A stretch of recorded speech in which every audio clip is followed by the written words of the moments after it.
அனைவருக்கும் வணக்கம். நம்ம daily banking and SSC point of வியூல 5 கொஸ்டின்ஸ் கரண்ட் அஃபேர்ஸ்லேருந்து பார்க்குறோம். இன்னைக்கு என்ன கொஸ்டின்ஸ் இருக்கு அப்படிங்கிறத பார்ப்போம். First one, panchayat advancement index was released by rural development ministry அப்படின்னு சொல்லி கொடுத்துருக்காங்க. ஸோ இந்த ஒரு புது இண்டெக்ஸை வந்து யார் ரிலீஸ் பண்ணியிருக்காங்கன்னா ரூரல் டெவலப்மெண்ட் மினிஸ்ட்ரி தான் லான்ச் பண்ணியிருக்காங்க. சரியா? It is a multi-dimensional index used to assess the implementation of localization of sustainable development goals across 9 broad themes அப்படின்னு சொல்லி கொடுத்துருக்காங்க. ஸோ நமக்கு எஸ்டிஜி கோல்ஸ் தெரியும். எஸ்டிஜி கோல்ஸ் மொத்தம் 17 கோல்ஸ் வந்து இருக்கு. இந்த 17 கோல்ஸை ரூரல் லோக்கல் பாடிஸ் எப்படி இம்ப்ளிமெண்ட் பண்றாங்க அப்படிங்கிறத மானிட்டர் பண்றதுக்காக அதை எல்எஸ்டிஜி அப்படின்னு சொல்லி இந்தியா மாத்தி வச்சிருக்காங்க. ஓகேவா? இந்த 17 கோல்ஸை 9 கோல்ஸா மாத்தி வச்சிருக்கோம். ஓகேங்களா? ஸோ இந்த லோக்கலைசேஷன் ஆஃப் சஸ்டைனபிள் டெவலப்மெண்ட் கோல்ஸை எப்படி இம்ப்ளிமெண்ட் பண்ணியிருக்காங்க அப்படிங்கிறத ஸ்டடி பண்றதுக்காக இந்த பஞ்சாயத் அட்வான்ஸ்மெண்ட் இண்டெக்ஸ் அப்படிங்கிறத panchayat rural development and panchayat Raj ministry இதை கொண்டு வந்திருக்காங்க. சரியா? ஸோ ரெண்டுமே கரெக்ட் ஸ்டேட்மெண்ட் தான். போத் கரெக்ட் அப்படிங்கிறது தான் கரெக்ட் ஆன்சர். அடுத்தது, which state has the highest number of panchayat ranked as front runner in panchayat advancement index அப்படின்னு சொல்லி கேட்டிருக்காங்க. ஸோ இந்த பஞ்சாயத் அட்வான்ஸ்மெண்ட் இண்டெக்ஸ்ல ஃப்ரண்ட் ரன்னரா யார் இருக்காங்க அப்படின்னு பார்த்தீங்கன்னா குஜராத் தான். ஓகேங்களா?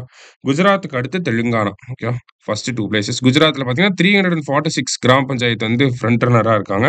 அதுக்கு அடுத்ததா வந்து தெலுங்கானால 270 கிராம பஞ்சாயத்து வந்து ஃப்ரண்ட் ரன்னரா இருக்கு. சரியா? அடுத்தது, what type of transactions will continue to be capped at ₹1 lakh அப்படின்னு சொல்லி கேட்டிருக்காங்க. ஸோ நமக்கு person to person UPI transaction அப்படிங்கிறது 1 lakhல கேப் பண்ணியிருக்காங்க. ஓகே, 1 lakh அப்படிங்கிறது த்ரெஷ்ஹோல்ட். பர்சன் டு மெர்ச்சன்ட் அப்படிங்கிறது கூட ஒரு சில அக்கேஷன்ஸ்ல 2 lakh வரைக்கும் பண்ணலாம். ஒரு சில அக்கேஷன்ஸ்ல 5 lakh வரைக்கும் கூட நம்மளால பண்ண முடியும். ஆனா பர்சன் டு பர்சன் டிரான்சாக்ஷன் தான் 1 lakhல அதோட அப்பர் லிமிட் அப்படிங்கிறது 1 lakh. சரிங்களா? அதை கேப்ட் அட் 1 lakh அப்படின்னா அப்பர் லிமிட் அப்படிங்கிறது 1 lakh அப்படிங்கிறது சொல்லியிருக்காங்க. Next, which university is set to become the first English university to establish a campus in Gift City by 2026 அப்படின்னு சொல்லி கேட்டிருக்காங்க. ஸோ கிஃப்ட் சிட்டி அப்படின்னா குஜராத் இன்டர்நேஷனல் ஃபின்டெக் சிட்டி அப்படின்னு சொல்லுவாங்க. சரியா? குஜராத்ல இருக்கு இந்த gift city. Okay, Gujarat international fintech city.